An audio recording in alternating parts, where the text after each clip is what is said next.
Assalamualaikum warahmatullahi wabarakatuh. Saya Novi Lutfia dari TKIT Nurul Iman CGP Angkatan 4 Kabupaten Bogor. Jurnal monolog modul 3.1 demonstrasi kontekstual pengambilan keputusan sebagai pemimpin pembelajaran. Karena Anda nanti akan mentransfer dan menerapkan pengetahuan yang Anda dapatkan pada program guru penggerak di sekolah atau lingkungan asal Anda. Sebagai pemimpin pembelajaran, yang pertama saya akan melakukan konsultasi dan koordinasi kepada kepala sekolah sebagai atasan langsung dan juga sebagai pemangku kepentingan yang berkaitan dengan program-program guru penggerak. Yang kedua, saya akan melakukan sosialisasi kepada rekan sejawat tentang bagaimana pengambilan keputusan yang bertanggung jawab sebagai pemimpin pembelajaran. Yang ketiga, saya akan menerapkan proses pengambilan keputusan sebagai pemimpin pembelajaran kepada diri saya sendiri terlebih dahulu di dalam kelas dan tentunya di lingkungan di sekitar saya. Yang terakhir, saya adalah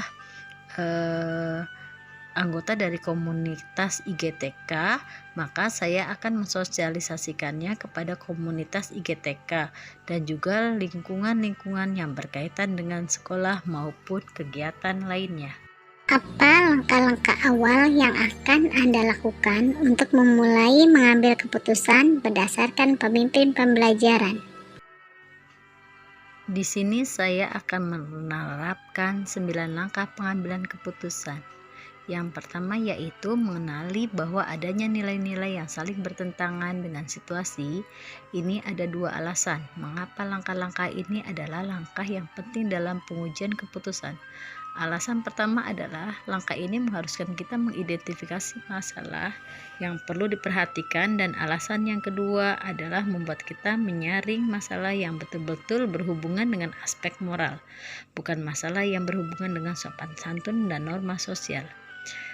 Langkah berikutnya adalah menentukan siapa yang terlibat dalam situasi itu, siapa saja. Yang ketiga adalah mengumpulkan fakta-fakta yang relevan dengan situasi ini. Pengambilan keputusan yang baik membutuhkan data yang lengkap dan detail, seperti misalnya apa yang terjadi di awal situasi tersebut, bagaimana hal itu bisa terkuat, apa yang akhirnya terjadi, siapa yang berkata apa, kepada siapa, dan kapan mereka mengatakannya.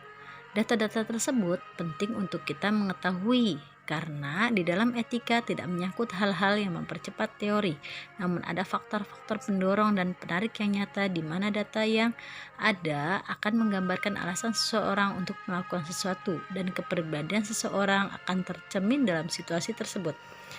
Yang keempat adalah langkah pengujian benar atau salah. Di sini ada uji legal atau uji regulasi, uji negara seperti halnya.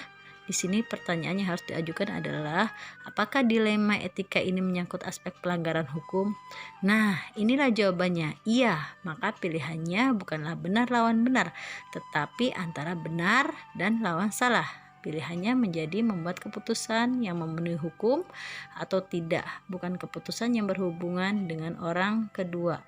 Itu uji regulasi. Bila dilema etika tidak memiliki aspek pelanggaran hukum di dalamnya, mungkin ada pelanggaran peraturan atau kode etik. Langkah yang kelima adalah pengujian paradigma benar lawan benar. Nah, dari keempat paradigma berikut ini, paradigma yang terjadi dalam situasi itu siapa dengan siapa, contohnya antara individu lawan masyarakat. Mulai kapan Anda akan menerapkan langkah-langkah tersebut? Hari ini? Besok? Minggu depan? Catat rencana Anda sehingga Anda tidak lupa. Saya akan memulai menerapkan langkah-langkah tersebut yaitu ketika saya mengalami dilema etika. Contohnya ketika ada permasalahan dengan siswa. Kemudian yang kedua, saya akan menerapkan langkah-langkah tersebut apabila ada teman atau rekan sejawat yang sedang mengalami kesulitan atau permasalahan, sehingga membutuhkan bantuan untuk mengambil keputusan yang bertanggung jawab sebagai pemimpin pembelajaran. Yang ketiga yaitu saat ada masalah di sekolah. Dan yang keempat, ketika ada permasalahan pribadi yang membutuhkan pengambilan keputusan yang bertanggung jawab. Adapun rencana yang akan saya lakukan yaitu mulai saat ini saya melakukan perubahan di kelas sehingga saya bisa menjadi role model bagi rekan-rekan saya di sekolah. Siapa yang akan menjadi pendamping Anda dalam menjalankan pengambilan keputusan sebagai pemimpin pembelajaran? Seorang yang akan menjadi teman diskusi untuk menentukan apakah langkah-langkah yang diambil itu telah tepat dan efektif. Saya akan menentukan langkah yang diambil ya. Pertama yaitu saya akan berdiskusi dan meminta pendapat dari kepala sekolah saya sebagai pemangku kepentingan yang ada di sekolah saya.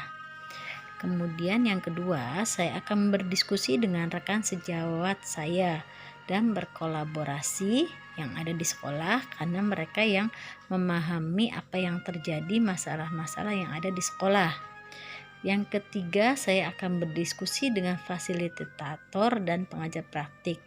Dan yang terakhir, saya akan berkolaborasi dengan rekan-rekan CGP dalam kelompok saya untuk berdiskusi bagaimana saya menjalankan pengambilan keputusan sebagai pemimpin pembelajaran.